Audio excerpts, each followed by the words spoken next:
Alan.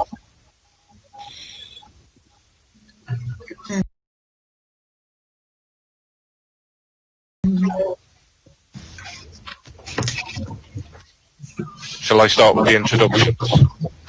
Yeah. I'm not sure if it's the I right. think we need to have the right here, really. Yeah. She won't know who everyone is. No. She's a new councillor. Right. No, she's right.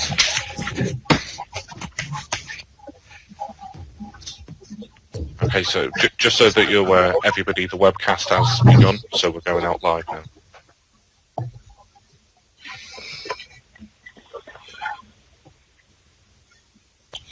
The system says it's still calling at the moment.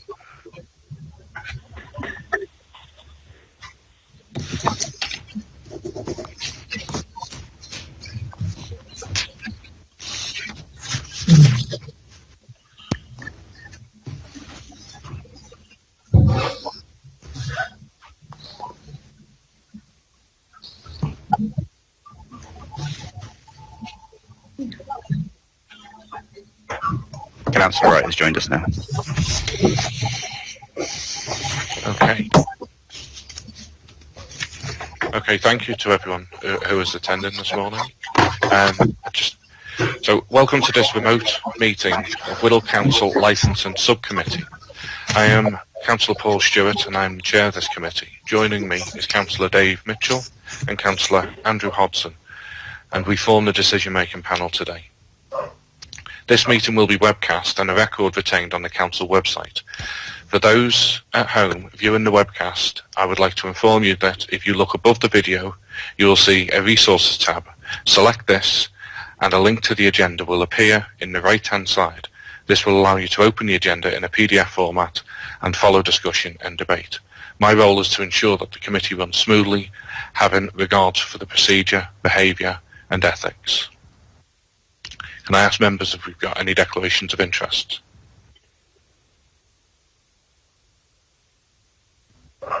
None from me. Thank you.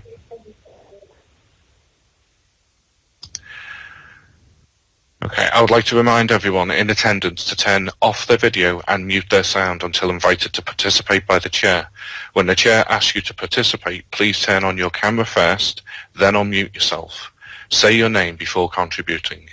To indicate to the chair that you'd like to speak, please use the chat function by typing Q and enter. This will indicate to the chair that you wish to come in. Those who are contributing by telephone will have to indicate verbally that they'd like to contribute at a relevant point. I'd like to now invite the officers and parties present to introduce themselves by turning on the microphone and camera. I'll start with the licensing officer. I'm Margaret O'Donnell, I'm the licensing manager. I'm Richard Leyland, licensing team leader.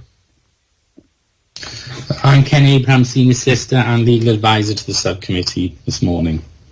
I'm Beecham, committee officer. Okay, thank you. Can I ask the applicant and any representatives to also give their name? I am Kevin Paul Flynn, one of the directors and partners in L1 Brewer Limited and Trappist House. I am here on behalf of my colleagues in this venture.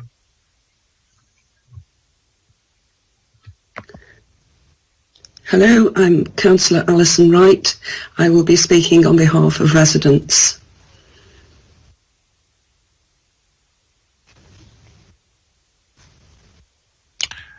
Okay, and do we have any other representatives here? Any residents? Yeah, my name's Joel Hamer. I'm the resident in the flat above the property. What's his name? I'm on the phone though, sorry, not on the web chat. Okay, thank you. And is there anybody else who hasn't introduced themselves?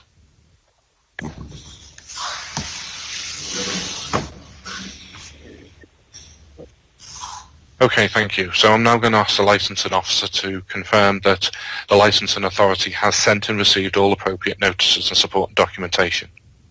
Yes, Chair, I can confirm that. Okay, thank you. And I'm going to ask if any party wishes to present further information in a documentary form or otherwise in support of their application, representation or notice. Is there any additional documentation that people want to submit that hasn't already been submitted? Chair, there isn't any additional documentation that I'm aware of. However, I can say to you that available to you during this hearing, we do have access to planning permission relating to the premises and also Google images if you require them as we progress through the meeting for reference. Thank you, Chair.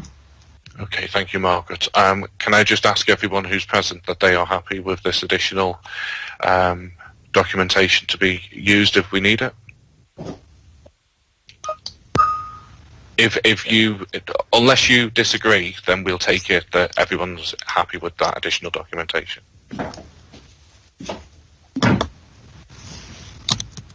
Okay, thank you. So I'm now going to ask both parties if they wish to cross-examine. If they wish to cross-examine each other.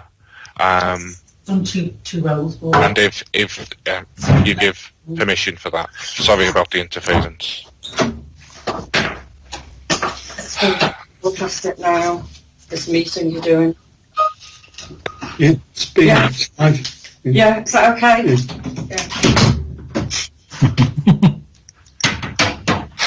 to know if this is live. Yeah. I'm sorry. Okay. So, could I just check with the solicitor? Are we okay to allow for cross-examination?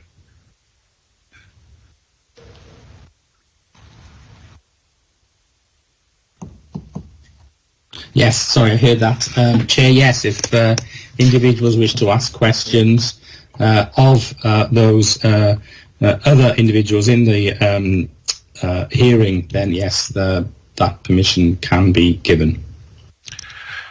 Okay, thanks very much. So we will now proceed to hear and determine the application with reference to the Council's Statement of Licensing Policy, the statutory guidance issued under Section 182 of the Licensing Act 2003, and the 4 licensing objectives, which are prevention of crime and disorder, public safety, prevention of public nuisance, and protection of children from harm. The licensing officer will now outline the facts of the application and the relevant representations received from all parties. Okay, thank you, Chair. Before I do that, just for clarity for those attending, it may assist if Councillor Wright turns off her camera at this point so that it's clear who the members are who are of the subcommittee. Thank you. Okay, I shall read out then in terms of the purpose why we're here this morning. The purpose of the subcommittee this morning is to consider an application for a premises licence under the provisions of the Licensing Act 2003. The application is for number 9 The Row, 70 to 76 Market Street, Hoyley. The application is made by L1 Brewer Limited, and the application is for the sale of alcohol Sunday to Saturday, 12 noon until 11 p.m, with the premises open to the public 8 a.m. until 11:30 p.m. The request also includes reference to live music 6 p.m. until 10 p.m. on a Friday and Saturday, and on a Sunday 1 p.m. until 9 p.m, with recorded music Sunday to Thursday 10 a.m. until 10 p.m, and Friday and Saturday 10 a.m. until 11 p.m. Members will be aware that the legislation has been amended whereby in the granting of a premises licence, the premises licence automatically allows recorded music and live music in certain circumstances, and we can illuminate that as we go through the hearing. The application has been discussed with Merseyside Police, and Merseyside Police have put forward a number of conditions relating to CCTV that they've requested be attached to a licence should it be granted, and those conditions are set out within the report. There have been representations relating to the application which have been received from local residents, 3 local residents.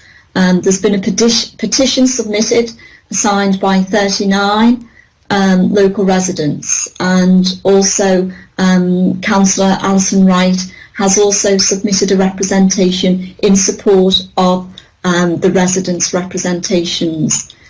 I can advise that 2 residents who have made representations in respect of this application have given a specific permission for Councillor Wright to speak not only in respect of her own representation but on their behalf at the hearing today. And as indicated, we do have one local resident who is here who lives above the premises, who is in attendance at the hearing this morning. Thank you, Chair. Okay, thank you, Margaret. Do members of the committee have any questions for Margaret? No. No, I haven't. Thank you. I shall turn off my camera and microphone. With me. So I'm now going to ask the applicant to come in to speak in support of the application.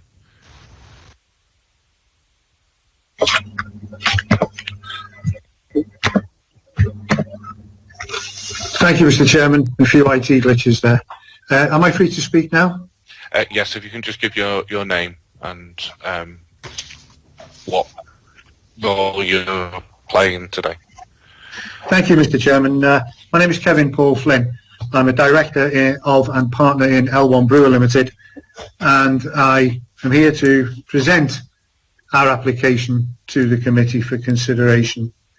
We are aware that there's been communication regarding the suitability of these premises and the planning consent.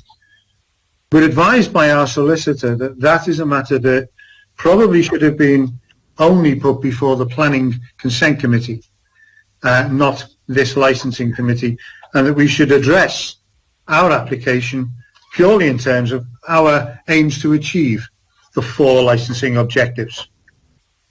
With that in mind, I'll proceed to do so, Mr. Chairman, if that's okay. Yes, that's fine. Thank you. Firstly, I'd like to make a brief statement on the status of the applicants. The 3 people who will be primarily engaged in the daily running of this establishment are Mr. Gary Rice and his brother Carl, and myself. Gary and Carl have between them almost 40 years' experience in the management of licensed premises, mainly in inner city Liverpool, without any complaints, police investigation, action, cautions, etc.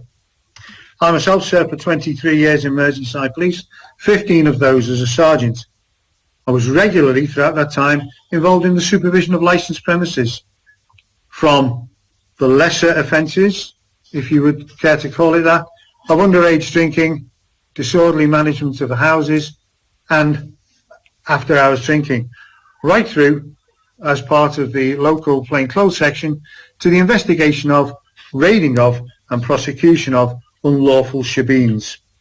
Between the 3 of us, we feel that we're rather well versed in the problems that can arise in licensed premises and how to deal with those problems when and if they arise. To move to the first objective, Mr. Chair, the prevention of crime and disorder. In accordance with the advice and the regulations, Cctv has been installed in the premises both inside and out. It covers all entrances and exits, the bar service area and the dining area. It complies with all conditions set in the licensing requirements, particularly regarding to staff training and the ability of all staff to replay any recordings at any time requested. It also is covering the regulations regarding the retention period and the high quality resolution of recordings. The system is accessible 24 hours a day on the mobile phones of all partners management and is backed up immediately onto an external hard drive as recording goes on. A hardwired intruder alarm has also been installed. There's an alleyway at the side of the premises leading through to the car park at the rear of the premises, Chair.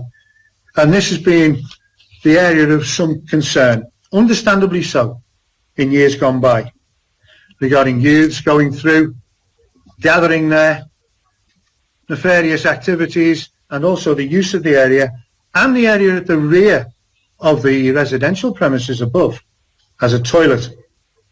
To try and minimise anything of that ilk, the outside lighting in the alleyway is now operating. We've arranged that in conjunction with Mr. Kay, the new owner of the property.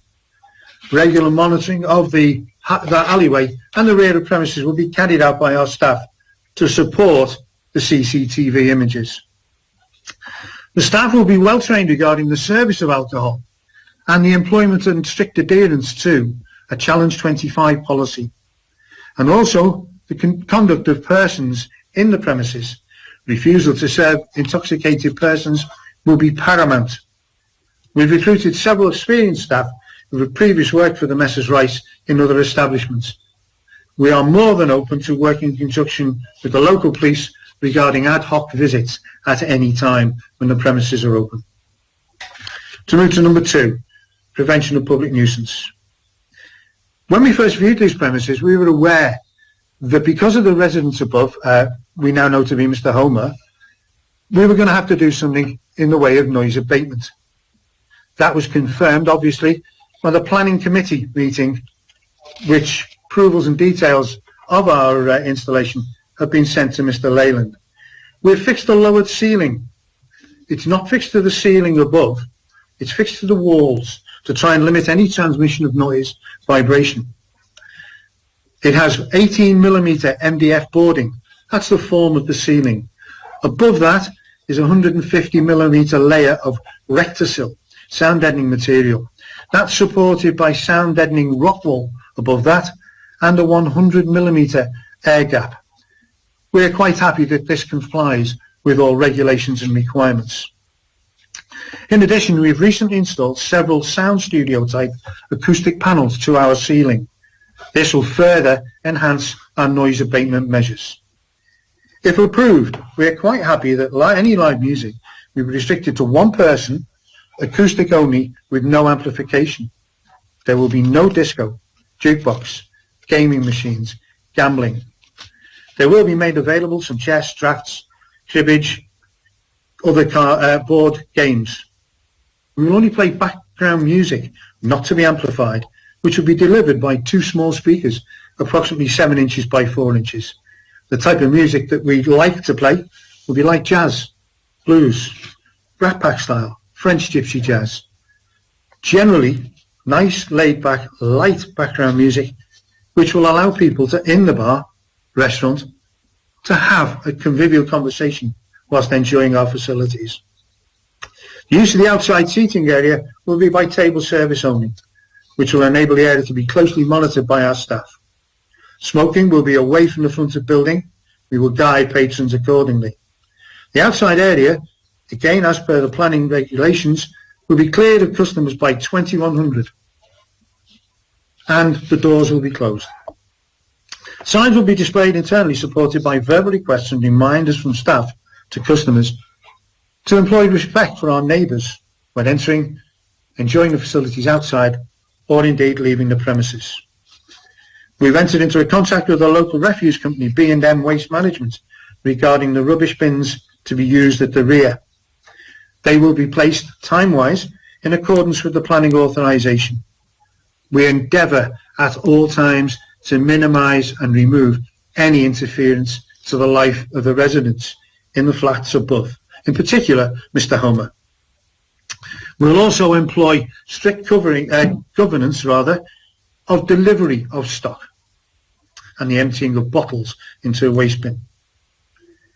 We believe that the measures we put in place and the procedures we will adhere to will continue to allow the local residents to continue their peaceful enjoyment of their property as they're entitled to under law, and help greatly in preventing and reducing the instances of antisocial behaviour which have been experienced in the past.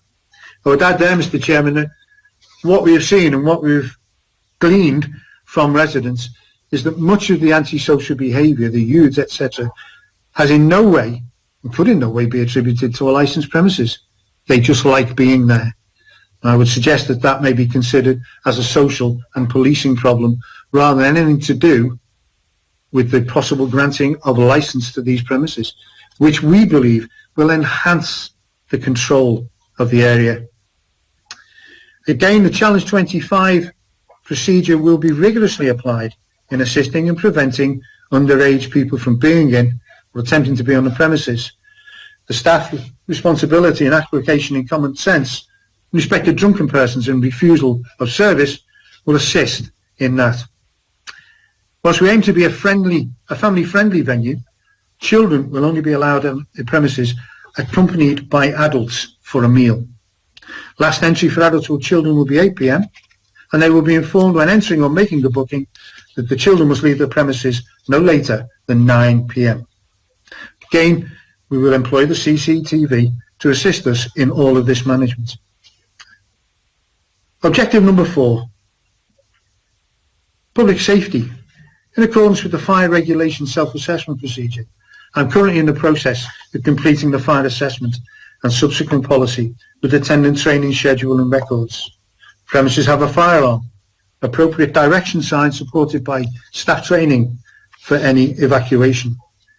We have several fire extinguishers which will be tested and certificated before opening. All staff will be trained in the fire drills and the required records will be kept available for fire service inspections at any time. The same procedures will be applied to first aid kit and equipment. All electrical work in the premises, which has been required some change, has been examined and signed off by a qualified electrical examiner. We believe that all these factors will contribute to public safety, and we're committed to maintaining all and any of our property to the highest standard. I'd like to submit some general points in support of our application, Mr. Chairman. Firstly, what we are offering by way of our premises, our restaurant service, supported as well with the alcohol, we think the age profile of our clients is likely to be 40 years plus, and people of a discerning nature. They won't be looking for what other nearby premises may currently be allowing. And we think that the type of people we'll have and their attitude and their approach will really contribute to each of the 4 objectives being achieved. We know that in the past, the conduct of some customers of other licensed premises in the area has led to nearby residents feeling the worst in respect of antisocial behaviour. Again, I would refer you to what I previously said about the measures we put in place. We've constantly been in touch with Mr. K, our landlord, who is very supportive. Shortly after taking over the lease, we had a visit from Mrs. McKinley, who spoke to Mr. Carl Rice. Shortly after that, we sent an email to both Mrs. McKinley, Mr. Hall, and indeed put a letter through the door of Mr. Homer, the resident of flat 19 above. In these communications, we attempted to extend the hand of friendship to all of the parties. We offered to meet, discuss any of their fears, reservations, in order to try and allay those fears. I had said the same to both Mrs. McKinley and Mrs. Hall in a somewhat confrontational discussion after the planning meeting. To date, neither ladies have seen fit to take up that offer. We did, however, receive a visit from Mr. Homer when we were installing the CCTV cameras at the rear of the property, and he had concerns that those cameras may invade his privacy by being trained onto his private landing. As a result of that, I took some screenshots of our monitor on my mobile phone and went and spoke to Mr. Homer. We had a perfectly reasonable and amicable discussion, during which he reiterated his concerns regarding noise and disturbance, particularly as he works shifts. Mr. Chairman, 23 years in the police service and a lot of other jobs since, I've worked shifts all my life, and I know how disturbing, irritating it can be to have your rest period disturbed. We have tried to do everything we possibly can to remove that from anything we do here from interfering with Mr. Homer. I extended to him our invitation to visit the premises at any time to discuss the matter and examine the measures we had taken to remove these problems. I have here, which can be produced, some printouts from emails we've received. We received in the order of 100. I have 30 odd here. Everything we've received has been in support of our application and our aims. That includes everything that's been said in messages on Instagram and Facebook. I've contacted 2 charity shops on the row, Mr. Andy Dodds from the RNLI station of Wirral, in order to offer our support in fundraising and charitable events. I've spoken to 2 members of the Hoylake Lights Committee and assured them of our assistance and involvement in the autumn, knowing that they utilise the row outside these premises regularly. We've received a great welcome and many expressions of support from people in the area. The management of the bars, the Black Toad, the Artisan, La Bahia, the Lake, the Ship Inn, Mr. Christian Savaretti of Savvy Estate Agents are all openly and fully in support of what we're trying to do, as are 2 of the people that we've had communication from who are involved in the Beacon project. Whilst working on the front of the premises over the past few months, we've spoken to well in excess of 100 people passing by, querying what we were doing, what was it going to be, when are you going to open. No one voiced any concern or objection. We've received overwhelming support. Recently, Hoylake Village Life, a community-led website and Facebook page with approximately 3,500 members, recently ran a very supportive article on Trappist House. That article received almost 200 likes and no adverse comments. We'll use local suppliers whenever possible, such as Faye's Bakery, Hoylake Fisheries, and have agreed a new coffee supply business, Kogarashi Coffee, run by Mr. John Longman, will be our supplier. In closing, Chair, I would like to say that we're not come day, go day, fly by nights. We are not backed by anybody. We have not taken out loans to fund this business. We are 6 chaps who have delved into our own savings, taken money out of our pockets to keep this going. As an example of which, during last year's hiatus, when the Cooperative Society didn't tell us anything about what was going on after having agreed terms, we incurred about £2,000 in storage costs for building materials and stock and other items, furniture that we had amassed. That was a big dig into our reserves, Mr. Chair. We want to be part of Hoylake community. We see this as a growing place. We see what we can provide as a visual and socially attractive element. People walking past or driving past the row would see our continental cafe style exterior usage. We are not going to be having the younger elements in here. We won't be selling cheap beer. We will be, in effect, quite selective over who comes and goes, when they want to come in.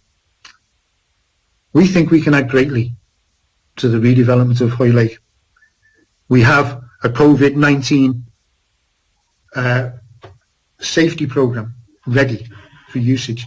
Indeed, the moment the country having had a 25% downturn in economy, we are ready. When the government says that restaurants and public houses can reopen with outside service only to help kickstart the economy again, we are ready.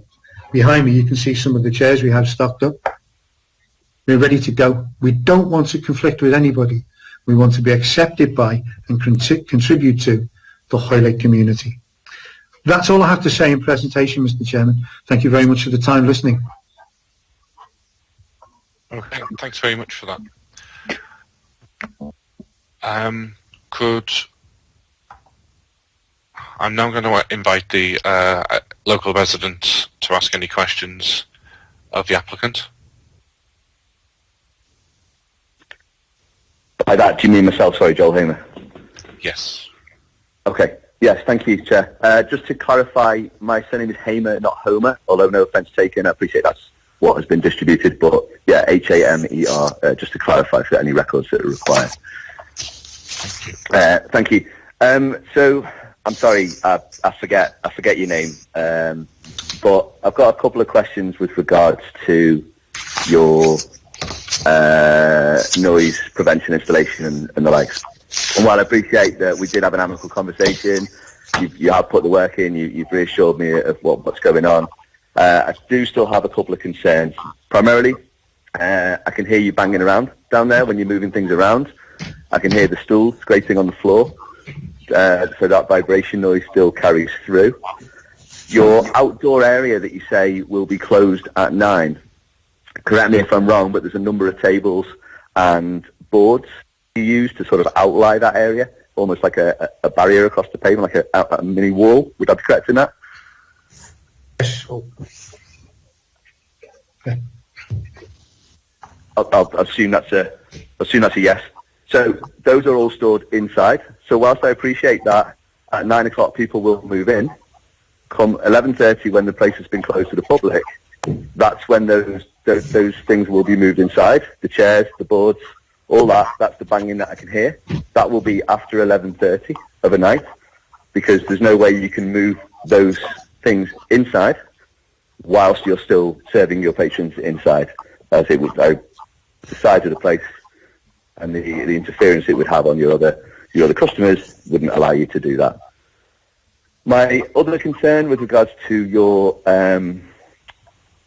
live music, so whilst I appreciate you saying it's acoustic only, acoustic live music is still significantly louder than background music. You had some workmen in last weekend. I believe they were painting or plastering something on the inside wall. They had a radio on that I could hear from my flat. So whilst I appreciate that there are a number of things that you have done to limit that noise, that noise has not been eradicated. So those elements would contribute to creating a nuisance, in my opinion. How would you combat that? Am I able to speak now, Mr. Chairman? Just one moment. I'm just going to ask Ken to come in, our Buddha solicitor. Sorry, Chair. I have just referred in the meeting chat. I think this is an opportunity for questions to be asked, and I think Mr. Hamer may have just made quite a detailed statement which you can come to and reiterate later, but I think this is a question for specific questions of the applicant. Certainly. Okay, to concisely then refer back to my question, the outdoor area element that you have, the chairs, the boards, the tables that will be stored inside, they will be brought back into the premises post 11:30. Would I be correct in saying that, not at 9 o'clock? I would say that they will not be brought in at 9 o'clock, as you quite rightly say. We can't do that while the patrons are in. However, we would anticipate that after last orders, before 11 o'clock, the customers will dwindle to the estate inside, where we will be able to bring stuff inside. And we do take your point about the noise. We will ensure as much as we possibly can that anything brought in was done quietly and stacked quietly. We do appreciate your concerns on that. If I may answer your concern regarding the noise you heard from workman radios, we think that would only have been, I could say I wasn't here, we think that could only have been whilst there was a man fitting tiles to the toilet area and also somebody working in the kitchen. We'd also like to say we're quite happy to have a decibel test done in the premises, and then we would know exactly where we stand and how those decibels would affect you. Off the top of my head, I'm not aware exactly what the decibel levels are in any regulations, but we would be prepared to look at that and do our best. Thank you.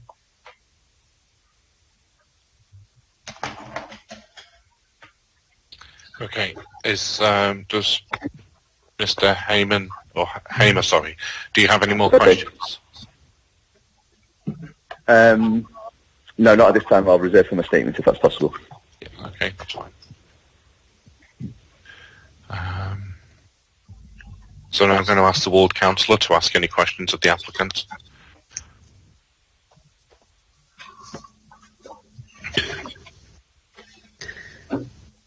Hello, Kevin, isn't it? Can you hear me? Yes, yes I can. Yes, yes. Hello, Kevin. Thank you for that presentation.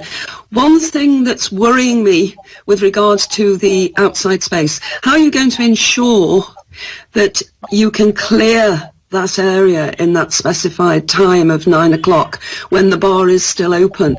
I would imagine that, would you not agree, that people will want to congregate outside, won't they? And how are you going to ensure, it's going to be difficult to actually ensure that people leave that outside space at 9 o'clock, I would think. But I take your point, Councillor. What we've agreed, we've anticipated this, the patrons will see signs informing them that the outside premises are not for use after 9 p.m. That will be supported by the front of house staff and the management by informing people who wish to be served outside there that by 9 o'clock they will have to come in or leave the premises. We are more than happy that we will do this because it's only right. We knew this from the off that there could be a disturbance to residents above, and this was one of the measures that we had in mind right from the very onset of our inquiries in these premises to minimise that. That is our approach to, again, to do what we can, Councillor. Yes, I appreciate that, but in reality, that may not happen because people up to 9 o'clock presumably will be served food, etc., drinks with food, and also there will be smokers in the outside area as well. So I can't see in reality that that area is necessarily going to be cleared at 9 o'clock. I think it's going to be extremely difficult to do that, but that's obviously an opinion. But anyway, thank you for your explanation there. I'm also considering as well the point that Joel made about the installation, noise nuisance, the installation of the property. It is a 1960s build, and I think that does have a bearing, does it not, on this difficulty in the soundproofing. That is one of the problems, and in my presentation I will say that. So even with what would happen, even with the sound test, what would you do if it was considered to be too high? What other measures can you think of? Because you are considering live music in that very small space, 75 square metres. What other measures, if it was to be discovered that the sound levels, what other measures would you take? Yeah. Right, thanks, Councillor. Firstly, the live music, to be honest, it's not really an issue to us. If the licence was granted without permission for live music, that is not a problem for us. We've resigned ourselves to the fact that that may be so. The application for that was put into the application quite some time ago. We now appreciate that it might not be suitable. Your question regarding the building age and therefore perhaps its unsuitability, I take your point. We're not structural engineers, we're not sound engineers, and we don't know. We've installed sound abatement equipment that complies with the regulations as given. We would be willing to install some further sound abatement stuff, such as a soundproofing plasterboard layer on the main ceiling, and we would take advice on that. We will be guided, and we will submit to decibel tests from any suitable agency. I hope that answers your question, Councillor Wright. Would you be open then by that answer? Thank you for that. But would you be open to not having live music, for example, if it was proven to be too difficult to mitigate that sound nuisance? Yes, absolutely. As I said, it is not an important issue to us. You're quite right. It's not a very big premises, and it could cause problems. And we would be happy for a licence approval without approval for live music at all. Right, thank you for that. Can I just confirm, Alison, you've no more questions? I have no more questions at the moment. Thank you. Thank you. Thank you. I'm now going to ask the councillors on the panel today if they've got any questions. Andrew?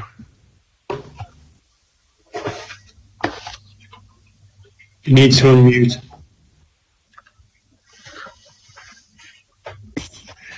There you are. Can you hear me now? Yeah, that's great. Mr. Flynn, Yes, sir. you mentioned CCTV. It is placed on the outside where you'll be having the restaurant part, isn't it? Yes. Keeping in the confines of your area so you don't go over onto the pavements and things like that. That's correct. Yeah. With regards to your playing of music, we've heard a lot about that. If we decide whatever we're going to decide on the application, would you be happy for us to put on a condition that you would only have one person playing? Yes, that would be absolutely fine for us. With regards to sound checks, I mean, you say you've been a licensing sergeant, have you, in the past? I have, yes. No, we're not telling you how to suck eggs here. Would you be prepared to have what you know about where you have someone going out each evening to check on the sound levels and keeping a record of it? Would you be happy with that to be a condition? Absolutely. Okay. Can you just touch on a little bit more? I can understand the fears of moving furniture inside at 11 o'clock at night. What would you do, or what can you do to try and stop that sort of noise taking place? Training staff or something, what could you do? Well, we can make sure that it's not dragged, that it's lifted and placed. What we can also do is obtain some carpeting that we can lay out in the frontal area of the inside of the premises, so that those tables and chairs are placed on carpeting as opposed to the tiled floor. Okay. Did I hear you say there's actually 6 people involved in the project? There are 6. Yes, sir. There are 6 partners in what we're calling Trappist House. And this L1 Brewer, is that a company that you formed so that the 6 people are the directors of it or something? It's not part of a chain. No, it's not a chain. It's a company set up by Mr. Rice ×2 and myself last year as L1 Brewer Limited. There is no chain. There are no other people involved. There's one other director, and who's also a partner in Trappist House, and that's it. What's Mr. Rice's first name? There's Gary Rice and Carl Rice. Yeah, they're the 2 brothers, aren't they, obviously? Yes. Okay, for now, that's all. I've finished with my questions for now, okay. Thank you. Thank you. Mr. Chair? Yeah. Is it possible to add an additional question, a follow-up question on the back of what the just asked? No, we've moved on from that agenda. Item on the agenda now. Councillor Mitchell. Thank you, Paul. Yes, there was actually Andrew's covered a few of the issues that I was going to mention. When the applicants mentioned the acoustics, he's talking about doing a part of the ceiling. Is that all of the ceiling that will be covered? And in the event of the acoustics not meeting the recognised decibel requirements, would he be thinking of doing the walls as well? Thank you, Councillor. The sound insulation that we've put in covers the whole of the ceiling area of the public area, i.e. the interior dining part and the bar service area. If there are other areas that we were told we had to insulate, we would take guidance and take appropriate action, yes. So I take it the extra acoustic panels are in the area where the music will be taking place? Yes, that's right, yeah. The ceiling above the whole of the dining and bar area.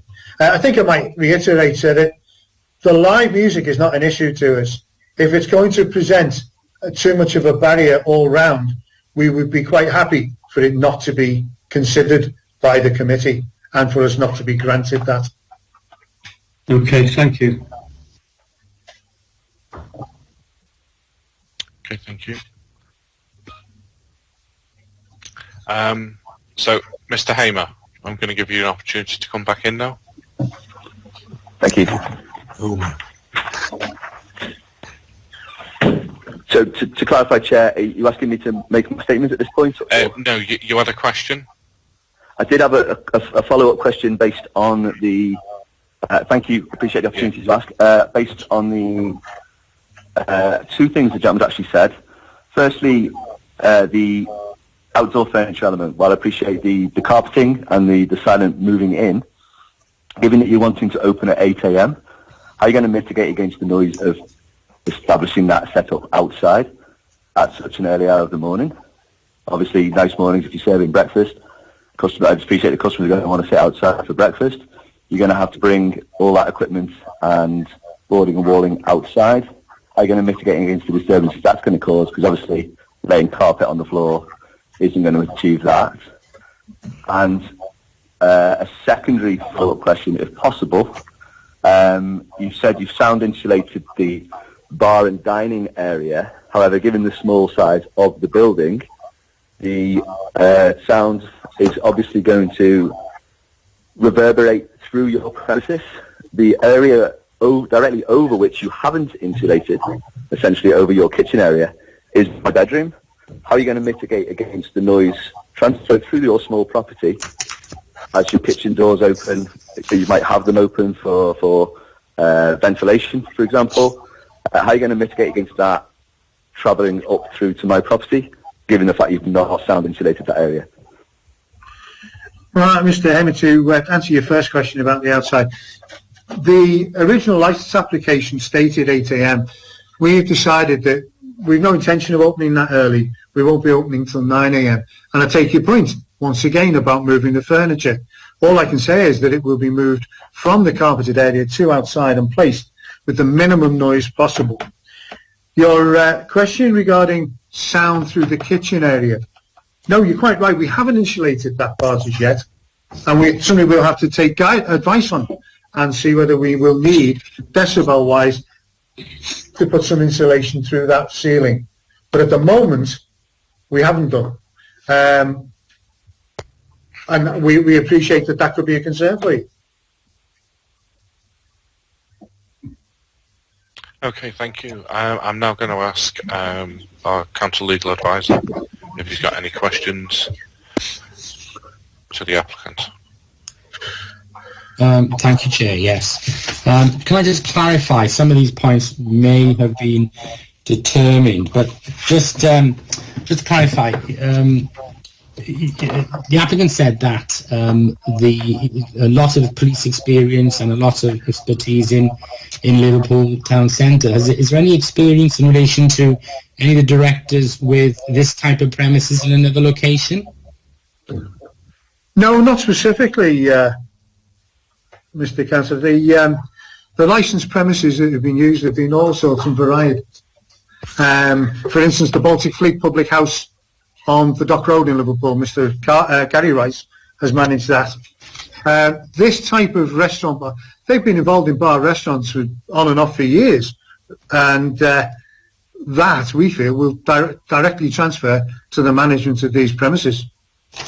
But not necessarily dealing with residents so closely situated to your premises. That's the issue, because obviously, as a consequence of that, additional issues will have to be addressed. I think in the past the likes of the Baltic Fleet had nearby residents, and several of the other premises that the two gentlemen have been involved in their time in Liverpool had nearby residents. I couldn't say off the top of my head that they had residents directly above, other than there were some private residents at one stage in the flat above the Baltic Fleet. So in this particular circumstances, transferable experience, I would have to say it's not directly the same as these premises. Okay, thank you. Can I just clarify as well in relation to the covers that you have outside and inside the premises? Could you just restate that, the covers for food? Do you mean the numbers of people we're anticipating? Yes, well, numbers that you would sit down and be seated down having food within the premises and outside the premises as a maximum. Right. Inside the premises, we don't think we'd like more than 20. We think that would be comfortable. Anything else would be a bit encroaching. Outside, we think it could be 30 to 40. At one particular time? I think that would be at a maximum time that we had that many. Probably 20 maximum and 20 maximum any one time outside, I would have thought. But we could cater for more. Okay. And obviously that's going to generate noise. So how is that noise going to be managed when you've got residential premises upstairs, within a very short distance? Well, the 9 p.m. removal of service and persons outside, we think will contribute. We think many licensed premises would have people outside till 9 p.m. and later anyway, where they have residents above in flats, etc. But in these particular circumstances, we will also be, one of our mainstays is that we will provide table service. So the people outside will not just be left to their own devices, we will be encouraging them to moderate their noise and assist in reducing any disturbance that may be caused. And if they're out of order, we will ask them to moderate it and calm down. Okay. When the premises itself at the front, when the premises shuts, does it have any security measures that would have to be put in place in relation to shutters or any other mechanism that could generate a noise even post 11 o'clock? No, sir, it doesn't have any measures like that. Okay.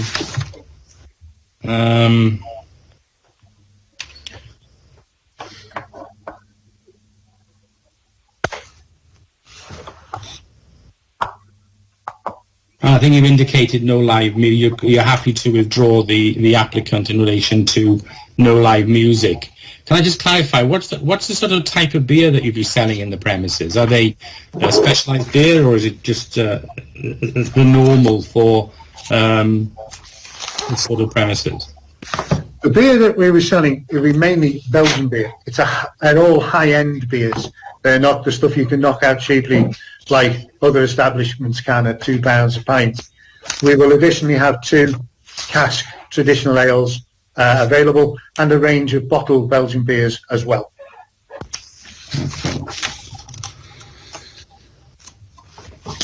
Okay, and do you have on board a sound or noise expert that has been working with you in relation to some of these, or would work with you in relation to some of the issues raised by Mr. Hamer this morning? No, we haven't to date. We've merely complied with what we got from via the planning committee for the regulations. However, we're more than happy to engage with a sound specialist should we need to do so. Okay, thank you very much. That's all I have at the current moment. Thank you. Okay, Mr. Chair, is there an opportunity for another follow-up question? in a moment. Thank you, sir. Okay. I've just got one question. Is it Kevin?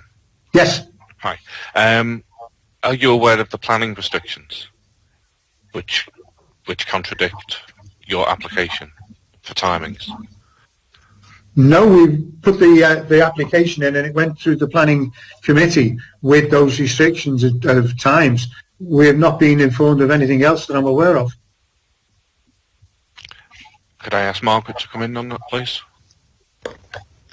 Yes, thank you, Chair. It might be helpful at this point if Richard Leyland could share the planning permission. I can advise that in terms of hours, the planning permission allows people to be in the premises from 8 a.m. until 11 p.m. I think you're able to see on screen, I know Mr. Hamer can't, but on screen is now visible the planning permission that applies to these premises. And for the benefit of Mr. Hamer, I will read out some of those. So the premises shall only be open to customers and other visiting members of the public between the hours of 8 a.m. and 11 p.m. There are also a number of conditions attached to the planning permission which relate to noise insulation. So a scheme of noise insulation between the ground floor and first floor has been submitted to and approved in writing and thereafter installed in accordance with the approved details.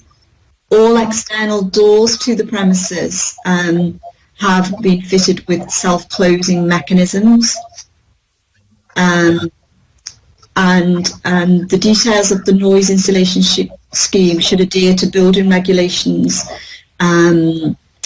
Also, there are further conditions, obviously has been referred to already, is that after 2100 hours, i.e. 9 p.m, No external area shall be used for the purpose of eating or drinking.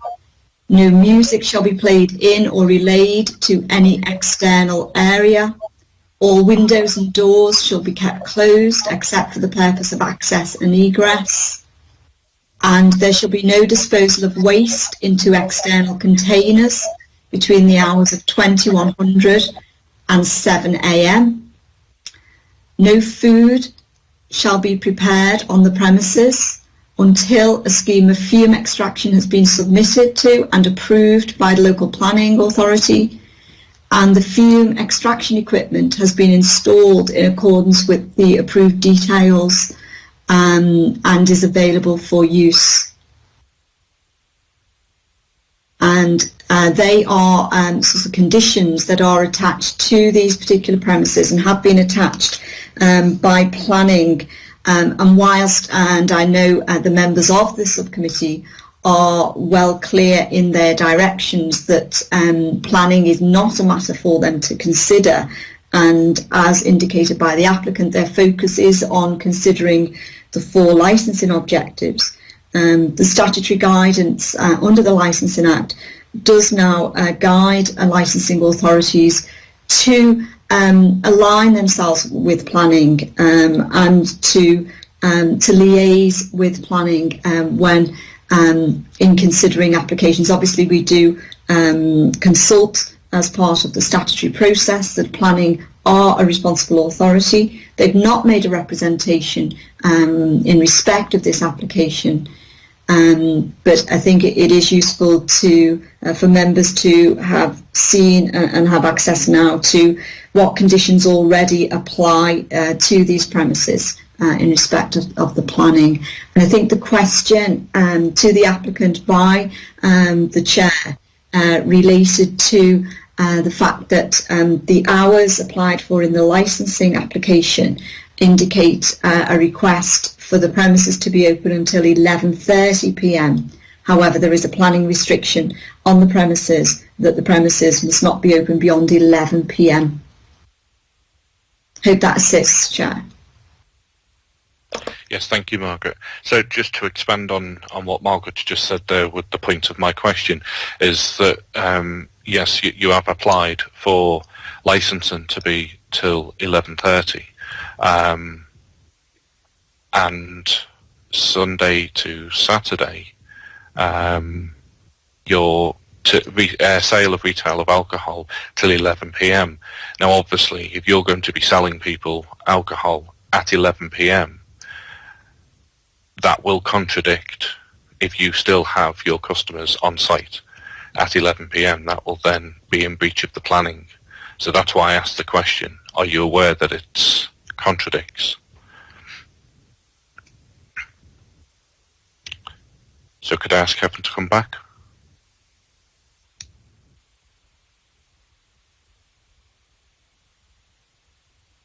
Is Kevin still there? I am. Can you hear me now, Mr. Chairman? Yes, can you hear now? Thank you. Yeah, that initial timing of 2300 hours for service of alcohol was on the initial application.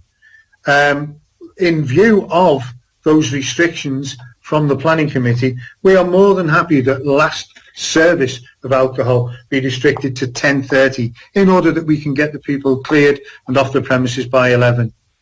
Perhaps we should have addressed that earlier and indicated that by way of an addition to our application.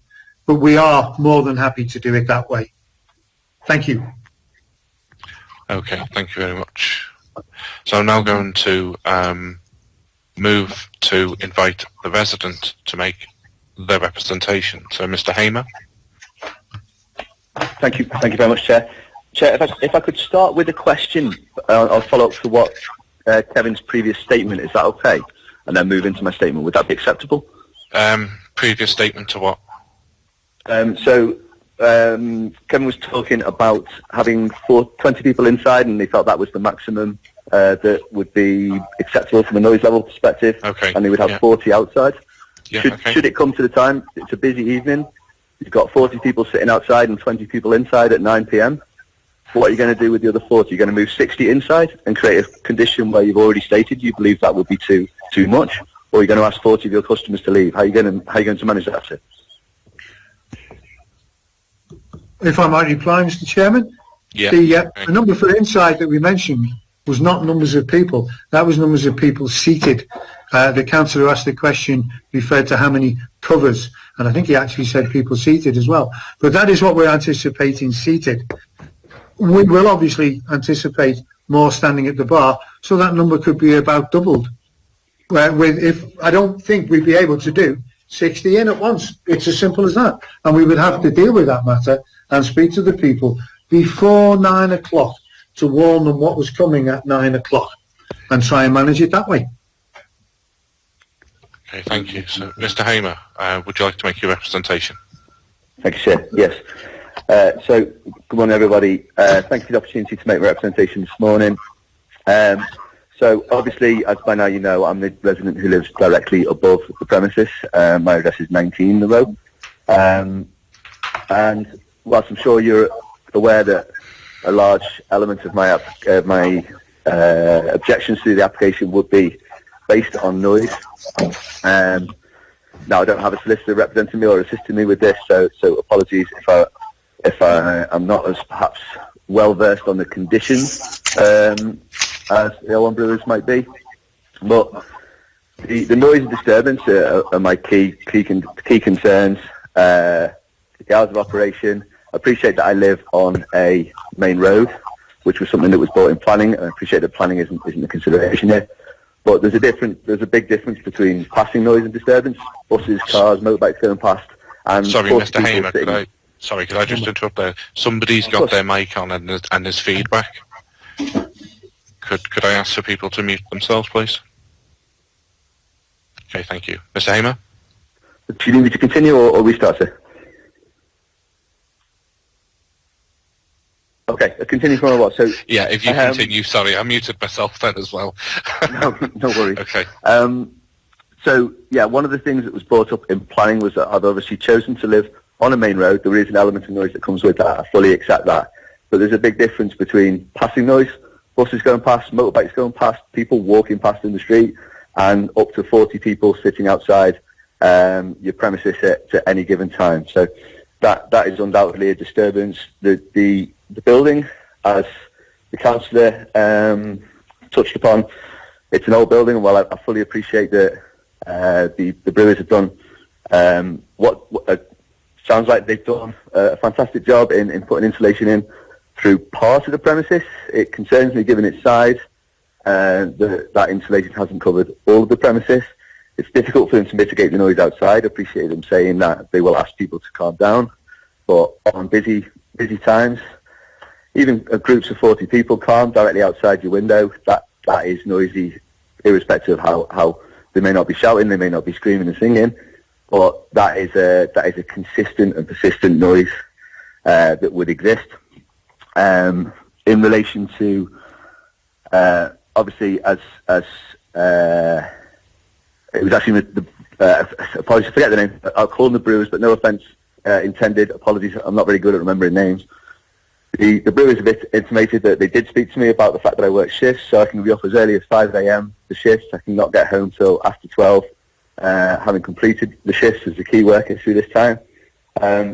It's difficult then for them, for me not to be disturbed, for my sleep not to be disturbed, putting bottles out at 7 a.m. in the morning when I haven't been in since till 12 p.m. after 12 p.m.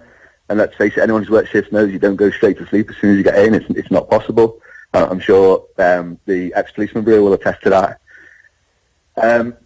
There's also have concerns regarding, while I haven't been blessed with children myself, I do have my goddaughter who visits regularly. She hasn't obviously been able to visit in the current pandemic, but one of the reasons she comes and sleeps over at times is because her mother, my best friend, is suffering from a brain tumour, so it gives her a break. I don't feel that it's an environment that I'd want to bring an 8-year-old girl into, living directly above a bar, having 40 people outside, potentially 40 people underneath with music playing. I'm not sure that's an environment that I can sustain that for an 8-year-old young girl. I have concerns, obviously, about the noise, the impact it's going to have on the value of my property, And I'd like to reiterate at this point that the whole process of this, it's been ongoing now for probably 18 months plus. It's actually contributed towards making me ill. I had to take 11 weeks off at the end of the last year. The stress caused by this has been quite impactful on my life. My quality of life has certainly been impacted by this. While I do not, that's not a dig aimed at the brewers, but that's a fact that this has caused a problem for me. I don't see how, with the provision of this license, it's going to be able to mitigate against the noise. It's going to be able to do anything to prevent any slide into ill health again. And I don't see how it's going to be protective of my goddaughter when she wants to come and stay over, and I'm trying to protect my friend through that. So they are the key. Apologies, I'm a little bit nervous. They are the key elements of my objection to the licensing, and how they're going to and how the brewers are going to mitigate against those points. Thank you, sir. Thank you. I'm going to invite Ward Councillor to ask any questions of the resident.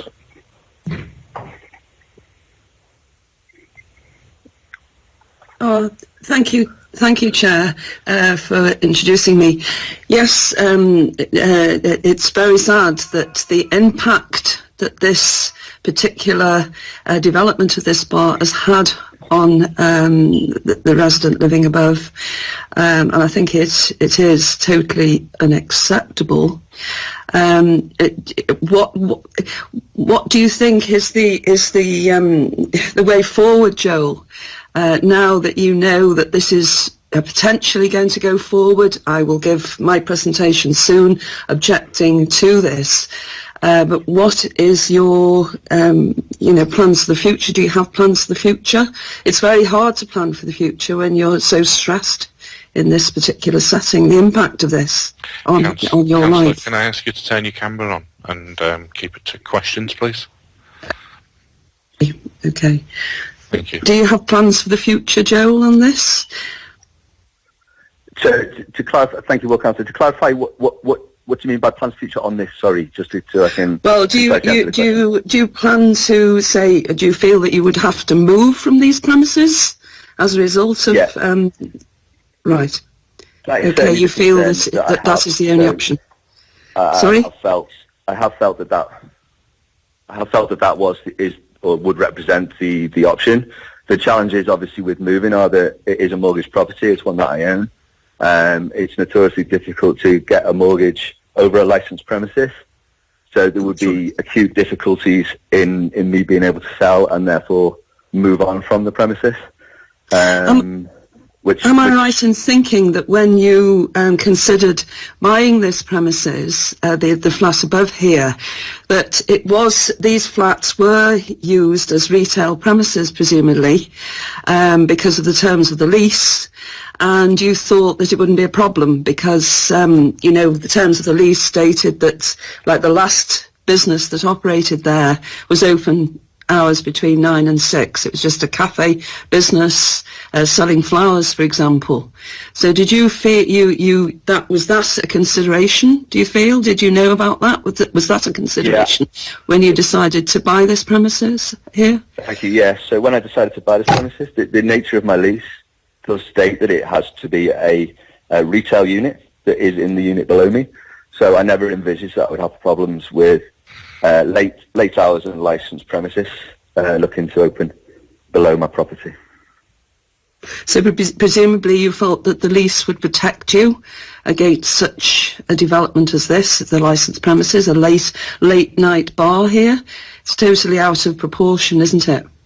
That's correct. I believe that I would be protected under the lease, yeah, wouldn't. Right, thank you. Thank you.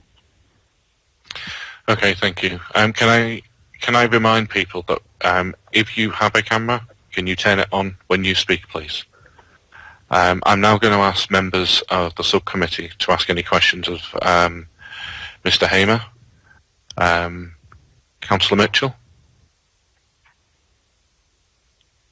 Only one question, and it's in relation to planning. You see, this is the problem where we're dealing with the issue in relation to the alcohol licence, but the planning states a class usage for properties, and they cover quite wide-ranging usages within that. So do you understand what class usages were able to be used within that premises? I would have to say I do not, sir. No. And I say, again, it's dealing with planning, and planning have accepted it as a class usage for this property. So we're only dealing with the licensing side of it. I appreciate that, sir. I was responding to the councillor's question within that. But I accept that that is the planning. But I would stipulate it was, as per the councillor's question, it is breaching my lease. But I accept that is not a consideration of licensing. Thank you. Okay. Councillor Hodson? You do appear to have a bit of rapport with the owners of the bar downstairs. Is that correct, Mr. Homer? It's Hamer, sir, as previously Hamer. corrected. Hamer. Yeah. I would say I've met them once. Whether that constitutes a rapport, it's just your own first name. To say. Okay. Only because you've introduced them under first name, so that's the only reason I knew his name was Kevin. I appreciate he has written to me. It probably had his name on that. I only wanted to know if there was dialogue. I mean, I know you have had dialogue with them downstairs with regards to the complaints or the problems you may be visiting, but apart from that, at the moment, I haven't got any questions to ask you. All right. Thank you, sir. Thanks, Chair. Okay, thank you, Councillor. Could I just ask Mr. Hamer, when this application went to planning, did you object there? I did say yes. Unfortunately, when the planning hearing took place, I was actually in the States at the time, so I was unable to attend, and Mrs. Hall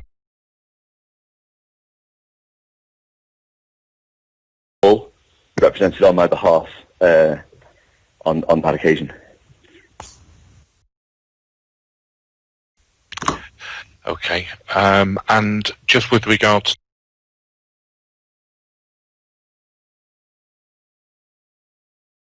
to the length of time that you're there in their shops, I think you alluded to a cafe under the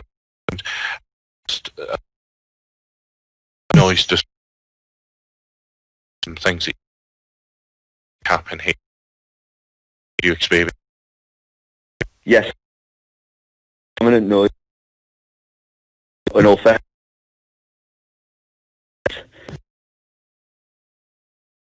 definitely for the not that, hence to see the vacancy, vibrating, so blenders with that sort of thing, and the scraping of the chairs on the tile floor.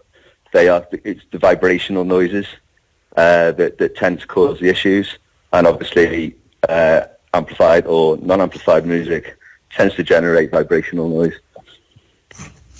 Okay, has there been any businesses there that hasn't caused you any inconvenience? I suppose the key difference is the opening times. So previously they've been restricted to Monday to Saturday, and either a 5 or a 5:30 finish. So there's not a continuation of noise into the evenings. That's, I suppose, the key difference. Okay, thank you. I must apologise, I skipped one item on the agenda, went straight to members' questions. I'll now go back to the applicant, and if the applicant, Kevin, would like to ask any questions of the resident. Thanks, Mr. Hamer. No, I have no questions to ask of Mr. Hamer. I think we know where we are from our point of view, and we understand his concerns. But I have no questions to ask. Okay. Thank you very much. I'm now going to ask Council Legal Advisor. Is there any questions you want to ask of the resident? Thank you very much, Chair. Yes, can I just clarify? I appreciate as part of the planning permission there was to be an agreed and authorised fume extraction system at the premises. Obviously, the premises is not open yet, but have you heard any noise nuisance emanating from that whilst it was being tested, or do you have any comment in relation to that aspect? Yeah, of course. So to my knowledge, there's certainly no visible fume extraction element to it, and to the nature of the property, given that there's, as the brewers have already tested to, there's an alleyway, it's a covered alleyway that goes down one side of the property. The front of the property is obviously their front of house, they wouldn't look to have any extraction there. The rear of the property would then go up to what is essentially like a balcony walkway in my bedroom window. So were they to put a extraction unit in there, that would obviously then feed through window. There's no extra unit at this time. Okay. To be offered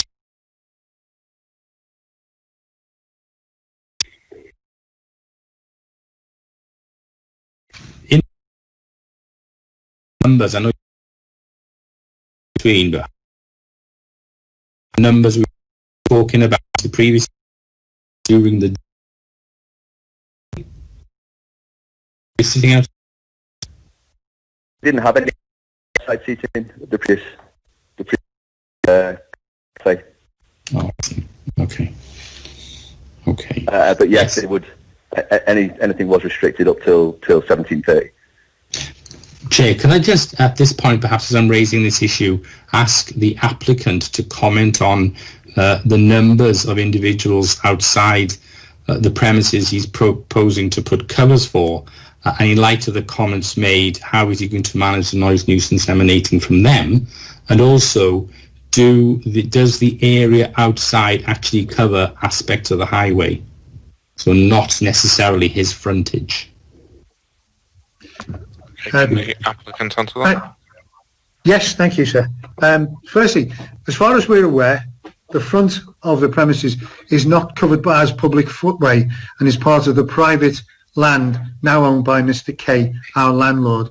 We are informed that previous planning permission was granted to the cafe for outside use. Whether it was used or not, we can't comment on. Might I add a comment regarding the extraction system, please? Yeah. Yeah, there is an extraction fan and system already fitted that was part of the fittings for the cafe. It vents through a tube right up above the top of the roof of the residential premises above the flat. Therefore, we don't think that any smells emanating from there would cause a problem. The system has been tested and it needs a new motor for the fan. And basically that's it for the extraction system. Thank you. But, sorry, in relation to the motor for the fan, as that hasn't been put in place, you can't indicate the level of noise that fan and motor is going to generate. Yeah, the motor has been tested and was found to be not quite right. That's why we're going to put a new motor in, which one would assume, we don't know until it's done, to be honest, one would assume would be very low in operating noise. And in relation to, sorry, just Chair White, Mr. The about of cover outside movement applicant to people who or city. We 20 feel out there because as you mentioned by Mr. increase the chance of disturbance for the nearby residents. So we think 20 to 30. Could I just follow up on that? When you say think 20 to 30, will that be people standing outside or seating area? How many seats will you have outside? That will be seating. We're not encouraging standing. If people want to go for a smoke and get them up there, we're going to ask them to go outside the premises onto the public footwalk up towards the roadway.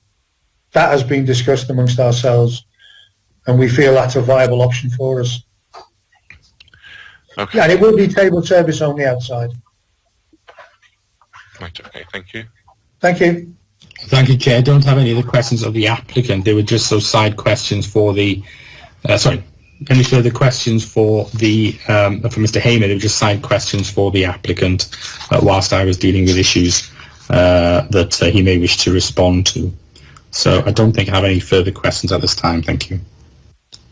Thank you. I'm now going to invite the Ward Councillor, Councillor Alison Wright, to make her representation. Thank you, Mr. Chairman. Yes, obviously I'm here today to represent residents. Of course I am. I just want to say that Mrs. Hall and Mrs. McKinley were unable to be at this meeting this morning. And obviously we welcome Joel, who has joined us and given his presentation, and thank you for that. And there's obviously a petition of objections, over 30 signatures of residents who are objecting to this particular proposal. First of all, I want to highlight some information I think is relevant to place this premises with text. It is important related to premises, particularly emphasise here application of and all nearby residents, particularly as residents Joel lives of, but also community and residents living nearby. And considered also with the potential use of outdoor space mentioned in the planning consent, even though the timing, I'm very concerned about this space of quite a large group of people really here. That's the applicant has referred to 20 to 30 maybe, up until 9 o'clock. And I feel that this will be very, very difficult indeed to implement. And I will elaborate on that. Consideration of the licensing objectives obviously is relevant here, since they are there fundamentally to protect the public.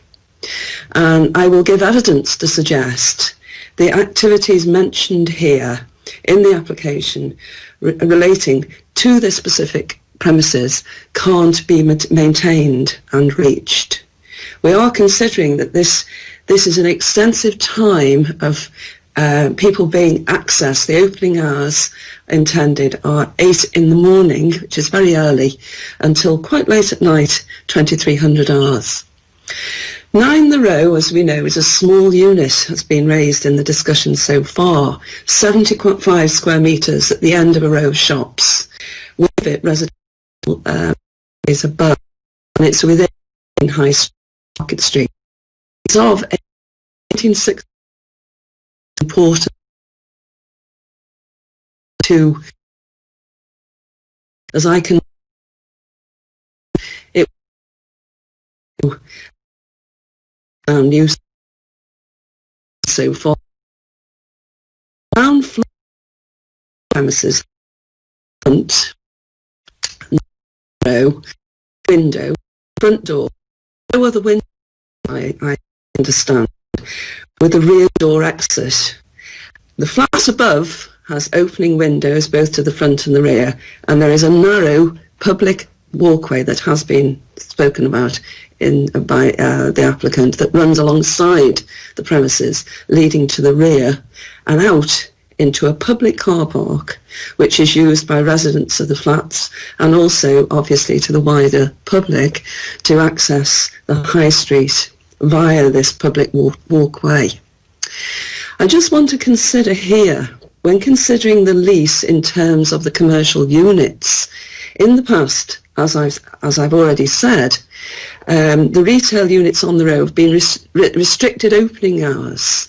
For example, the last business that operated this premises was Katie's, and they sold flowers, and it was a cafe serving tea and cakes, and this business was open from 9 until 6, but not on a Sunday. Now obviously this is particularly due to the lease that is clearly in place mainly to protect the residents in the flats situated above the shops. Given the mixed use of commercial and residential properties, the lease is very specific, and it states that the premises should only be used, and it's clear, a high-class retail unit. And clearly the current proposal for a premises licence for a late night licensed bar seems to fall in the category of leisure.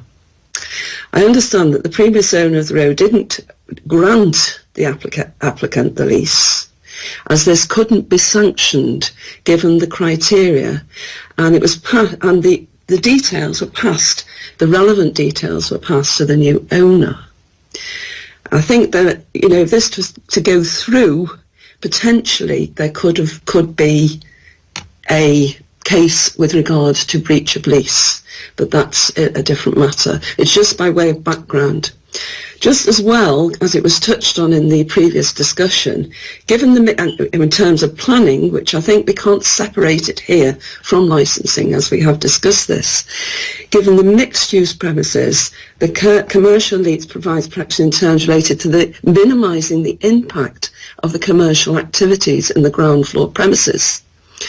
It protects the residential flats and the resident peaceful, relevant to the in terms of the building, the disruption of but Joel, it's since to give detrimental applied to that, but just for the look at end of the road, it's managed by a manager who actually lives above the premises, it's open late in the evening. And similarly, the Black Toe that was referred to by the applicant, a short distance away, I understand also a licensed premises open late at night. The manager lives above the business. Right, I'll go on now to obviously listing and looking at the licensing objectives, as they're specifically there to protect the public, and the relevant evidence that I will put forward as to how I feel that those very specific licensing objectives cannot be maintained or even reached. First of all, prevention of public nuisance. Even though, and it has been discussed, with the fitting of expensive cladding that the applicant has described fitted into this premises, there's clearly an area that hasn't been done. There will be a malaise of noise from a variety of sources, and there is evidence that this has not been successful so far, because Mr. Joel has raised that, Mr. Hamer has raised that. It's been reported, and I'll repeat again, that various people have visited during the lockdown and on most days, and it was noticed that they didn't observe social distancing rules, and in the preparation of the premises, there's a question that large deliveries of alcohol, particularly when were delivered there, particularly when the premises is not licensed yet. That was just a point I wanted to raise in passing. It's been reported that the sound of chairs, as Mr. Homer has dragged them across the floor, the ground floor, resonate up through the floor, and it's so loud that apparently it seemed as if they were actually in the room of the flat. Now, I know the applicant has given reassurances with that, but I still think that it will be difficult to mitigate this sound, particularly as the resident has referred to the management of the outdoor chairs, etc., etc. There's going to be considerable noise. And as previously mentioned, given the construction of the building, it's difficult to soundproof. There's going to be a considerable, looking at noise levels within this objective, both inside and outside there's obviously going to be additional increases from the activities, the declared activities, this application. With the premises being open a lengthy time from 8 till 2300 hours most of the week, with the sale of alcohol from 12 till 23, and that has been raised, that maybe there will have to be, and the applicant referred to a shorter time, the sale, that was mentioned. Music, both live or recorded, may be presented at various times as part of this application, but I feel it's intended to be frequent. And as the resident referred, at the moment he could hear the radio upstairs, and particularly live music at the weekend could increase noise levels so considerably. The intention to serve cooked food will require a ventilation system as visitors potential noise seems a ventilation on food so the is included and glass barrels frequent. Also, the waste, the food waste and bottle waste would have to be removed regularly. This would constitute increase in noise levels disturbance. Customers arriving and leaving the premises, and we're talking about a lot of people moving around. This applicant is intending, with a maximum, I think, inside and out of something close to 60 people. It's an enormous amount of people and will create a lot of noise.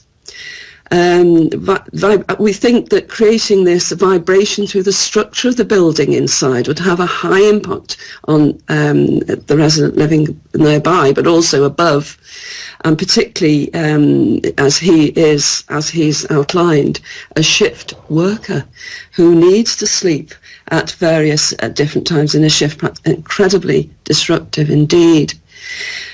Noise from the music, both recorded, particularly live, penetrating upwards and along the road to other neighbours, but also been used to residents living nearby across the premises, and given the times outlined in the application. Difficult to soundproof, as I say, owing to the structure of the building, with this additional outside noise. Also, there's a problem with having to move people on. How is this going to happen after a set time? If it was to be 9 o'clock for outside, we can't suddenly say that they have to go. They may be having food there and want to continue, obviously. So it would be an extremely potentially conflictual situation, I believe. When we look at odours from the intention to sell and serve food creates the need for the mechanical fan, as I said. There's also a smoking area. Well, the gentleman is referred to the applicant that we will ask people to walk out from the premises along the road. I don't know whether people would be very happy about that. The storage of food waste, bottles, cans and other general waste needs to be stored at the rear of the premises. And this is close to the main entrance of the residential properties. All these above activities create unwanted smells, and odours particularly cooking from filter through the structure, creating a nuisance to nearby, above the flats above, but also to nearby residents, but also the wider public. And so there's a considerable background noise, but frequently of music, particularly the performance of live or even recorded. And food waste bottles would need regular collection, giving the fairly confined space close to the rear entrance to the premises. And as I say, close to the public highway here, or the pathway, and also close to the residential property access. I think this is a potentially important area if it's to go ahead, to keep clear and very tidy indeed, because it could create a public health issue and could attract vermin. So all these areas are difficult to mitigate and also to achieve and maintain the importance of the licensing objective. At this point, I want to question also the bathroom facilities in the premises, and I would suggest this would be limited. And this links to the public pathway along the side of the premises that in the past has been used as a urinal, and environmental health has been called in the terms of cleaning, again adding to the general public nuisance, but also is a wider public health issue. Even with lighting, this is a quiet covered space. It's a covered walkway, and there has been extreme difficulties there in the past. Secondly, the prevention of crime and disorder. Such a licensed premises gives a range. It is part of a range of licensed premises on the high street here.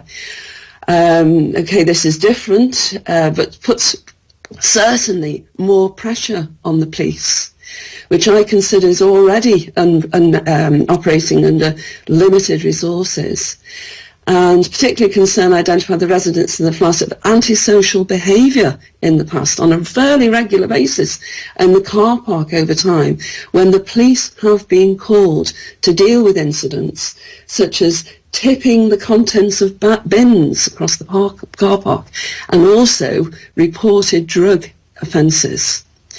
Additional potential disorder issues linked to the licensed premises here, particularly relating to the large outdoor space and the efficient clearing of that space, and the potential there, I think, of potential antisocial behaviour. So I've outlined the disproportionate and unreasonable impact on the lives of people, highlighted the consideration of the licensing objectives and the likelihood that the objectives will not be upheld and therefore maintained. Also, the serious issue around the criteria related to the premises lease that is currently in existence. And I recommend that the premises licence should not be granted. Thank you. Okay, thank you, Councillor Wright. I'm now going to ask Mr. Hamer if he's got any questions of Councillor Wright. Sorry, was that me with any questions, Mr. Hamer, or was it? Sorry, yes, yeah, Mr. Hamer. It was. Yeah. No, I have no questions for the councillor. Thank you. Okay, thank you. I'm now going to ask Mr. Flynn, who's got any questions for Councillor Wright. Thank you, Mr. Chairman. I have a few points I'd like to make, but by questions, not that many. You can make your points in your closing remarks, but if you've got any questions... No, I'll refer myself to that then, please, if that's okay. Thank you.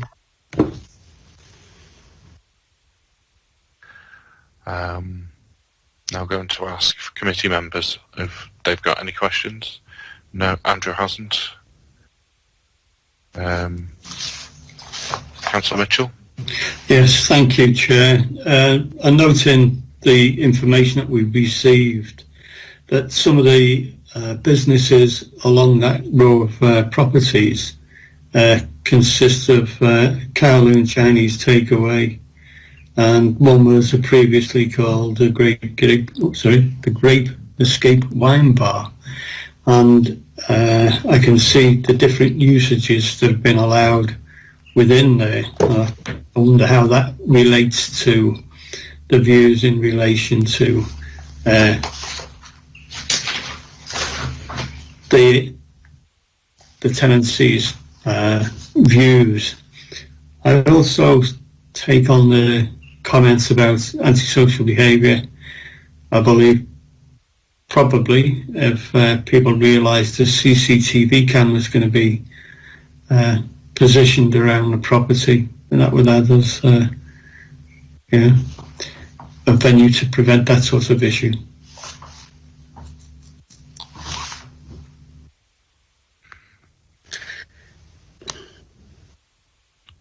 Would you like me to come in here, Chair? Yes, please. Yes, yes, that is true.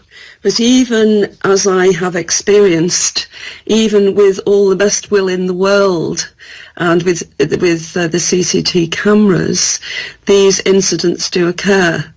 As I know full well, being a local councillor living in the ward, I've experienced it myself and have noticed that there is still a willingness to engage in antisocial behaviour. Would you like to answer the first part, in that there are different usages being used in the parade of shops? Yes, you pointed to the first part of the question. You referred to the takeaway at the other end of the row from the number 9. That is, in fact, a takeaway. Yes, that is true. But there is a very big difference. The manager of that takeaway actually lives above the premises. And that makes an incredible difference, particularly for somebody living above, if we're looking at the disturbance that would be created in the activities. Yes, the takeaway is open later into the evening, but it's nothing like the congregation of people that this bar would have, and the noise that would create. It's very much a sort of coming and going as you would expect with a takeaway. There isn't that congregation aspect where this bar, with having people inside and outside, would create, as the solicitor mentioned earlier, a considerable rise in the noise nuisance level, and would have, I believe, not only create significant problems for residents living above, but also to the wider public, the other wider close living accommodation across the road, for example. It would have a wider impact, particularly the congregation of people sitting outside on the pavement there, or the plateau. I realise it's a private plateau, but even so, it would have a very different, it would have a detrimental impact and affect quality of life. And as the resident Joel mentioned, it can actually affect health and well-being as well. Now, as to the bar that you refer to, I have no knowledge of that, and it certainly isn't there now. I have to say that. Okay. I did actually say yes. One that previous premises. My point is the different lease usage of that row of premises, and that's the point I'm making. Yes, I do. The previous lease premises, that might be true. There is even now quite a selection of different lease premises, but none of them, to my knowledge, have ever been a licensed late night bar. That's the point I'm trying to make. In my knowledge, there has never been a licensed bar on that particular row of commercial premises there.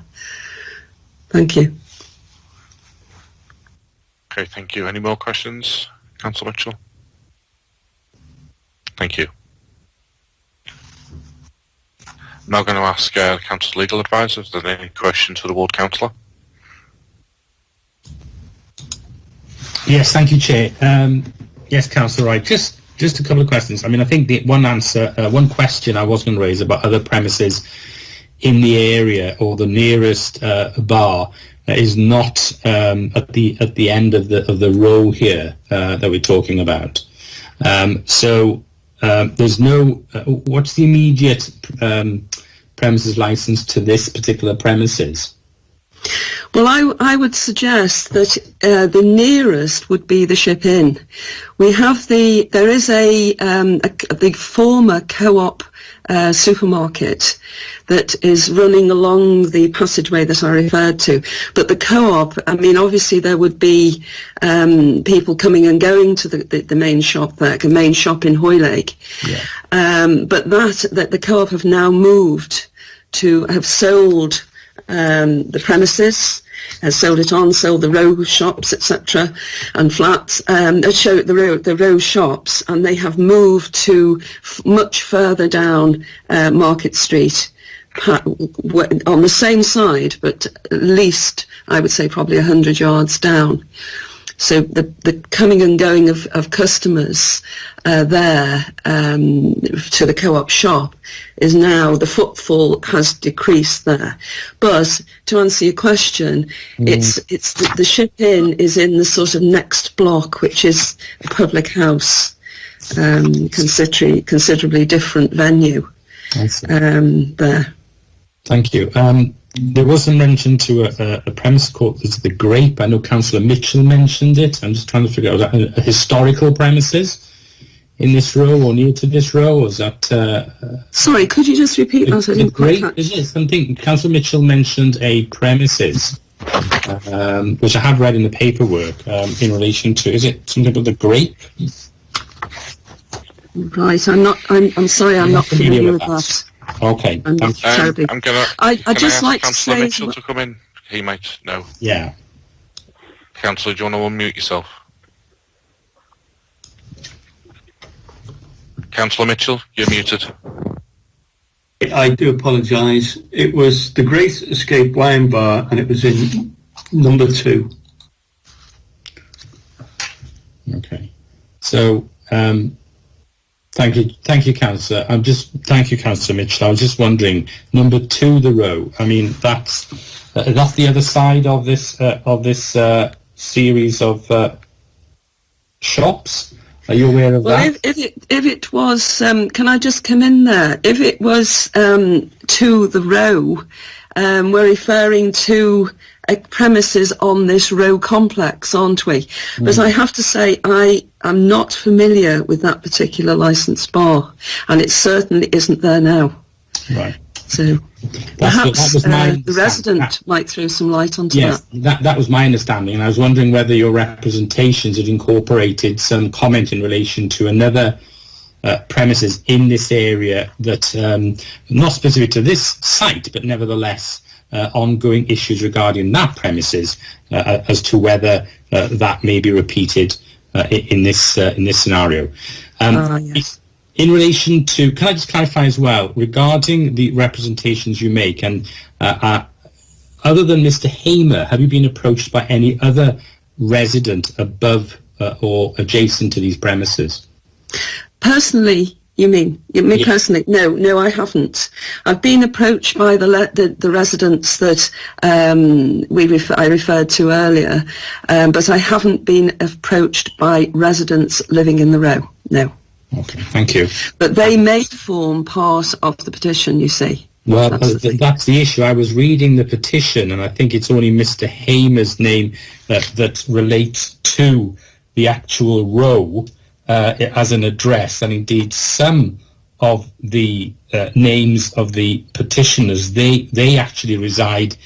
I'm not trying to undermine what they've indicated, but some of them I think reside in Mells, and I think there's one petitioner who resides in Bebbington, which is some distance away. So I'm just making that members aware of that issue, and you're aware of that issue as well, as an informative aspect of the considerations they're going to have to deal with. In relation to the, again, some of the side comments, Chair, which may be more directed towards the applicant at some point raised by Councillor Wright in respect of alcohol deliveries, clarity on that, and I think how many CCTV cameras are actually at the premises, at the front, at the rear, at the side. It may assist members just to clarify that. I'm not sure if that's been raised previously. Obviously, Councillor Wright can't specifically comment on that, but I think it's a matter that would assist. And also, as well, Chair, the any air conditioning within the premises. That's another issue which perhaps Mr. Flynn can respond to at some point. That's all I have in relation to Councillor Wright. Okay, thank you. Councillor Wright, do you have anything more? Okay, and before I move on to final addresses, I'm going to ask if the applicant or the resident would like to comment on the points that have been made. So I'll go on to Mr. Flynn first. Is there anything you want to contribute at this moment? No, thank you, Mr. Chairman. I'll keep that till my last words presentation, if I may, please. Okay, thanks very much for that. Thank you. Through you, Chair, if I could just perhaps then ask Mr. Flynn to comment on the queries I had in relation to CCTV, alcohol deliveries, and obviously the issue of whether there is any air conditioning within the premises. Clearly, one of the conditions is to have the doors closed at all times, but clearly if there's only one window to this premises, then that may have, if he's trying to clarify the answer now, it may have some sort of impact on the ability of the premises to maintain its windows shut. Okay, thank you, Mr. Flynn. Yes, certainly. There is one main door at the front, which is to the public area. Above that door, there's a row of approximately a dozen louvered vents of glass, which can be opened for air to circulate. We do appreciate that they may need to be closed to reduce noise disturbance outside. We don't have air conditioning as such, but we have two ventilation units, one at the front of the inside area and one at the rear. They can provide cool air or warm air as needed.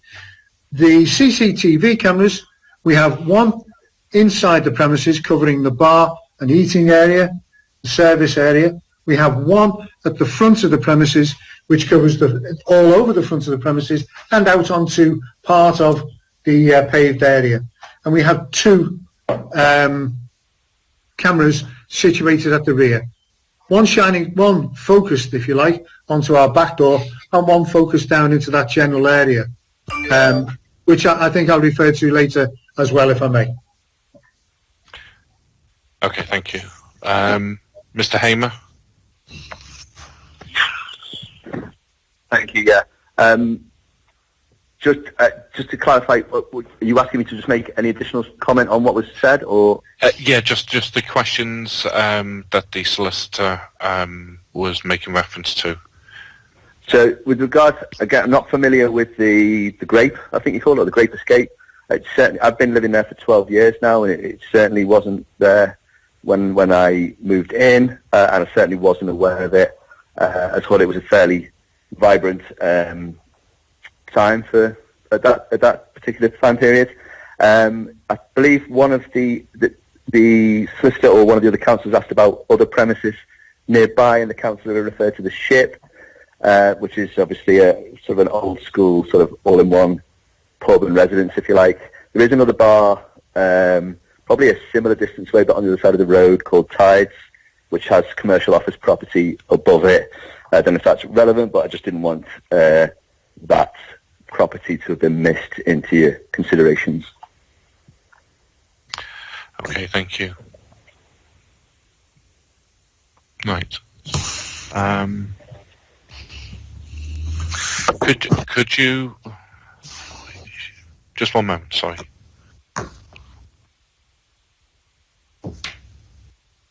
I'm going to ask the solicitor to come in. Thank you, Chair. Yeah, thank you, Chair. Perhaps a further question to Mr. Flynn. I'm not sure whether he actually responded to this. He may have. In relation to the deliveries of alcohol and food, I know you said that you've got a specific set of companies who will be delivering this, but in relation to any noise nuisance or issues like that on delivery, what arrangements would you be proposing to make in relation to these deliveries? Thank you. Basically, all deliveries, we're going to ask for delivery in the afternoon. We hope that would help for Mr. Hamer upstairs. We're not envisaging large dray wagons delivering umpteen barrels. It's a small barrelage system which will come in small vans. The produce from the bakery and the Hoylake fisheries are nearby to such a degree that we can go and get them a lot of the time, and that will reduce on delivery noises. The removal of waste from the back, we are conscious that it could be a problem, and we will make sure that we endeavour to do all removals of waste and the likes of emptying the bottles into a bottle bin, certainly at a later time in the day. As an adjunction to that, we would be willing to talk to Mr. Hamer if he could give us a list of least convenient times over a period of weeks where we could adjust our delivery and disposal times to assist him in maintaining his peace upstairs. Okay. And then one final issue then, Mr. Flynn, regarding the music downstairs. I know we're talking about recorded music. Are we talking background recorded music? Is that the intention? Yes, absolutely. The likes of, there's a system called Spotify that allows you to choose music. The speakers we have are 7 inches by 4 inches, one in one front corner and one in one rear corner of the inside premises. It will be low. We want it low. We don't like loud music. We want to ensure that patrons can have a convivial, peaceful conversation, and the background music will not intrude. Okay. Thank you. Okay, thank you very much. So we're now going to move into the final addresses. So I'm going to invite the local resident, Mr. Hamer, if you'd like to make your final address to the subcommittee, please. Thank you. Yeah. So again, my objections to this. I appreciate everything that Mr. Flynn has said. I appreciate you hearing me today, and the councillors and everyone who's taken the time out for this today. My principal objections will be based on the noise, the disturbance, the indoor and outdoor disturbance, the potential for antisocial behaviour absolutely exists. I don't see that the CCTV, as described by Mr. Flynn, would deter that across the wider car park, which is what what the councillor has referred to. But again, yeah, in closing, for me, it's about the inability to mitigate against noise disturbance for myself and for other residents, large groups of people outside, large groups of people inside, and again the impact this will have on my goddaughter coming to visit, and I wouldn't consider it to be an environment which an 8-year-old would go to sleep in comfortably, and factoring that into the constraints that it would put on my ability to sell my property, given that the licensed premises and the issues that mortgage companies have with granting mortgages over such premises. Okay, thank you, Mr. Hamer.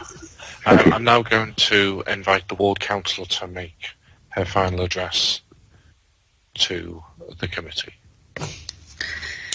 Yes, thank you, Chair. Yes, I want to really emphasise the disproportionate and I think unreasonable impact that the licensing of this premises would have, not only very much so on the resident living above, but also to the wider public.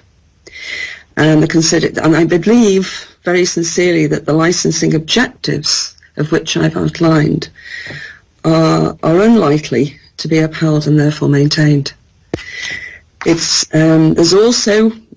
is still the serious issue of the lease, and considering in the premises above and the lease of the residential properties includes no use of a washing machine after 9 o'clock, and that's in consideration of others, obviously. So there is the lease issue that is currently in existence. And I couldn't more strongly recommend that this premises should not be granted. Thank you. A premises licence. Thank you. Okay, thank you, Councillor. I'm now going to invite Mr. Flynn, the applicant, to make his final address. Thank you, Chair. Firstly, if I may touch on this lease issue. We've taken advice from our solicitor, as has Mr. Kay, the landlord, from his solicitor and agent. We have submitted in writing to Mr. Leyland the replies. Basically, it boils down to the fact that should there be any problem or issue from the tenants in the premises license, the people in the premises above, that is an issue to be taken up between them and the landlord, not us. They are of the opinion that our lease here is perfectly good. When we entered into negotiations with the Cooperative Society, we were not in any way, at any time, informed of what we were told was the opinion that they couldn't sell to us. We were treated disgracefully by the Cooperative Society, who ignored 5 communications from our solicitor when we were ready to exchange documents and sign. But we were treated disgracefully to some considerable cost. Now, I'd like to touch on this issue of disorderly behaviour in line with one of the objectives. I would submit that the majority of disorderly and disruptive behaviour that's been experienced at the rear of the premises, and certainly in the car park, is an issue of social attention and policing. It has not come from these premises because they've not been licensed premises, and we don't think it will. We're convinced that our mere presence, the type of clientele we're envisaging, our attitude and approach to people, and our use of the CCTV will be a significant deterrent. After the Planning Committee hearing, I was approached by Mrs. McKinley and Mrs. Hall, and they told me that a lot of the disturbance and trouble, the people urinating in the alley and round the back, and from Mrs. McKinley's description, worse, they came from a pub on the opposite corner, the end of the block that Mrs. McKinley lives in, called the Wits End. They seemed to have some management problems when people had gone outside, refusing to allow them to go back in to use the toilet. I would suggest that those sorts of issues have now, if not gone altogether, they've almost disappeared. We check our CCTV cameras regularly, and we've seen no instance of youths misbehaving at the back of our premises or attacking our premises. Had we done so, they would have been reported to the police. The issue of the grape escape, a different usage further along the row. I'm told that it was some 20 to 25 years ago, so perhaps a bit insignificant. But if you allow that usage to the Kowloon, to all the other premises along the row doing other things, I'd submit that none of them constitute high-end retail. So it would appear that over the years, applications for change of use have been approved and instigated.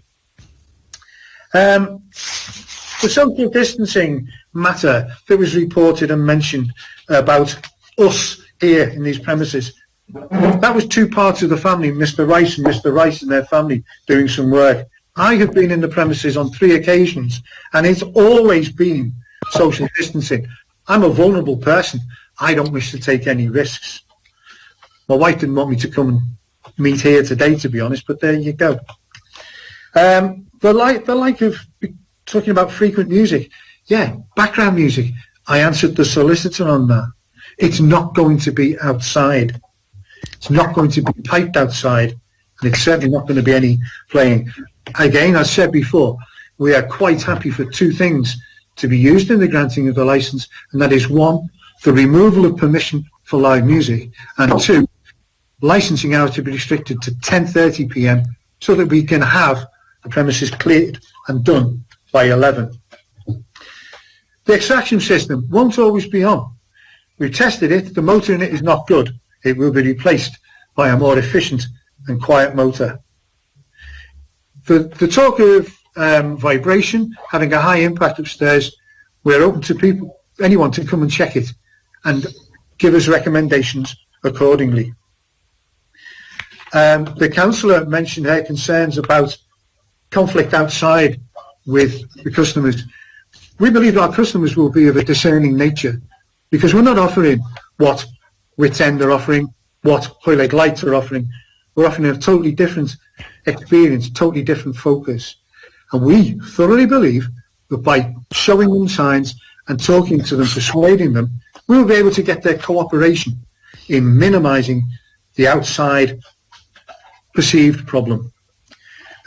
We'd finally submit, Mr. Chair, that we want to be a part of a growing Hoylake. We wish to contribute. We don't want to be at daggers drawn with anybody. Since we started looking at these premises, we've bent over backwards to be open, friendly, and polite and respectful to anyone. We've invited anyone at any time to come and talk to us. And moreover, we have received huge amounts of public support for our proposed venture. So we would ask the committee to look favourably upon our application. Thank you. Okay, thank you, Mr. Flynn. Could I just ask for a sort of point of clarity, please, from Mr. Flynn? Could you just clarify the percentage of food versus alcohol, as in your customer base? They're difficult to put an exact figure on it, Mr. Chairman, but we'd estimate about 50-50. It's not going to be solely one or solely the other. We estimate there will be a good mixture of about 50-50. So you're not specifically targeting drinkers or restaurant users? No, sir, we're welcome to anybody. The Belgian beer that we'll be selling will have a particular customer, but in experience, the people who like our sort of beers that we're providing are not the people who go to a public house and stand there and get legless. We don't think that's going to happen. And I'll refer to what I said in my original presentation. The staff are well aware and will be well trained and supported by the management in any action they see fit to take, i.e. refusal of service or ejection from premises of people who are overstepping the mark, shall we say. Okay, thank you. I've got Councillor Hodson who wants to come in, and then I'm going to ask Margaret O'Donnell, licensing manager, to give some clarity over live music. Okay, Thanks, Councillor Hodson. Thank you, Chair. Mr. Flynn, are you there? Yes. Yeah. Are you going to be a sleeping partner, or are you going to have some involvement? And if you are going to have some involvement in the running of the premises, what sort of hours would you envisage to be there, and on what days? I am going to be involved in the management. Myself, Mr. Gary Rice and Mr. Carl Rice are going to be the three main people managing. We haven't settled on definite hours. We don't think we could do that yet. But we aim that one of the partners, one of us three, or one of the other three partners, will be on the premises most of the time. We'd like it to be all of the time. For the various reasons, a new venture, new staff, new customers, new area, new residents. We want to make sure that anything, if the licence is granted, we want to make sure that all conditions imposed upon that licence are observed and kept to. It would be futile and a stupid waste of all the time, effort, worry and money we've put into this if we were given the licence and then were to poo-poo the licensing laws and regulations and ignore them. So yes, we're looking at, we will at least be doing 3 days each, maybe 4, and there will be overlap amongst us three. Okay, thank you for that. Thank you. Okay, thank you, Councillor Hodson. Margaret, could you come in and give some clarification over live music? Yes, thank you, Chair. I think it's worth pointing out to people attending the hearing this morning that under the Licensing Act 2003 now, when granting a premises licence, any premises that does have such a licence to allow alcohol automatically is entitled to live music. bearing in mind the numbers, and the numbers that have been quoted today, it does fall within those numbers in the sense that they can have live acoustic music in the premises automatically, and also recorded music. There has obviously been indication from the applicant that any such music would be background music. I think it would be more a direction as to whether the applicant was prepared to have an undertaking that there would not be live music possibly from him. Obviously there is an obligation under any licence to prevent public nuisance, and if by having live music in the premises it did create a public nuisance, then that would be a matter that could be addressed.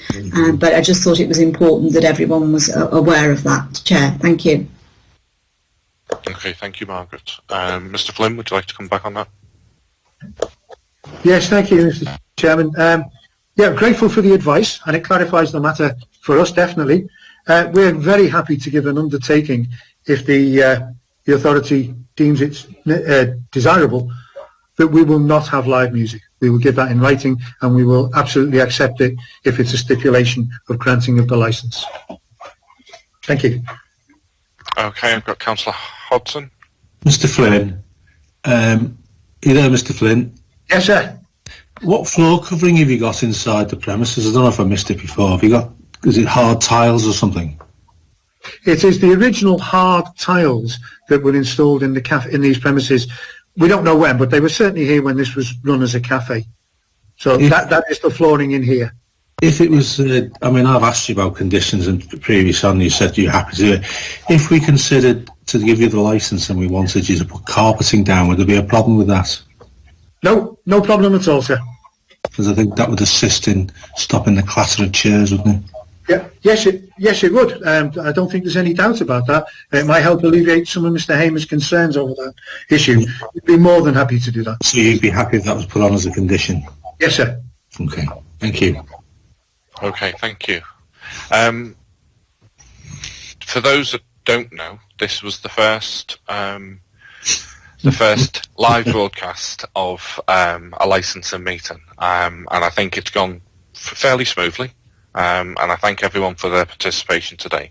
I just want to ask all parties if they were satisfied that they've had the opportunity to say and contribute everything that they wish to. And if you could come in sort of one by one with that. So I'll ask the applicant, Mr. Flynn, are you happy that you've contributed everything that you want to today? Yes, sir. We're very happy with everything. Thank you. Okay, thank you. Mr. Hamer, are you happy that you've contributed everything you want to today? Yes, sir. Thank you for hearing my representation. Thank you. Thank you. And Councillor Wright, are you happy that you contributed everything today? In general, yes. I just wanted to clarify a point that the applicant made here with regard to the lease on the premises. I understand that the co-op, the former owner of the premises, did not present the lease under guidance from their legal people, and all the information was passed to the new owner. I just wanted to clarify that point. Thank you. Okay, thank you. Mr. Flynn, did you want to come back on that? No? Mr. Chairman, the lease that we were ready to sign in May of last year was prepared by the cooperative's own solicitors and agreed by our solicitor. As regards documentation going to Mr. Kay's solicitor, or Mr. Kay himself, the new owner, we have no knowledge of that documentation. We have not seen it, and he has had his solicitors and agents go through all documentation regarding the lease, and they appear more than happy for us to go through. Okay, but both comments will be taken into consideration. Thank you. So now the applicant, ward councillor and members of the public will be excluded from the meeting under Regulation 14 in brackets 2 of the Licensing Act 2003, Regulations 2005, while the application is determined. The decision of the subcommittee will be communicated to all parties within 5 working days. Chair, can I just, before you leave, can I just clarify one point. Obviously, we're working in, we're all working in different circumstances at the current time. But clearly, in relation to the outside area and the inside area, Mr. Flynn would be aware of the current restrictions in relation to individuals, social distancing, etc. I'm just clarifying when, as was subject to guidance we're still waiting on, is he looking to open? Are we talking if the guidance or restrictions were lifted today, is the premises ready for opening, or has there still got some work to be done on the premises? Perhaps you could answer that in a general response. That's open for discussion. Would you like me to reply to that now, sir? Yes, please, quickly, thank you. Yeah, very quickly. There is still some electrical work to be finished in the kitchen, the new motor to be done, some tiling to be completed in the bathroom. Other than that, no, we're ready.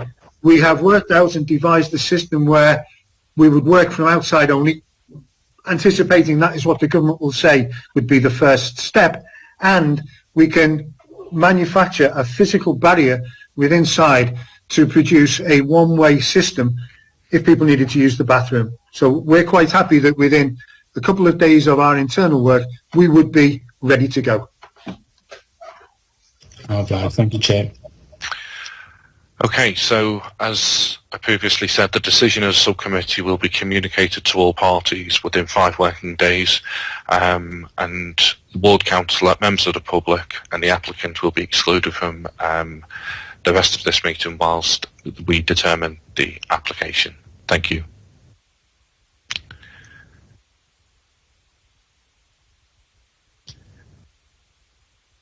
Can IT confirm that this has now stopped being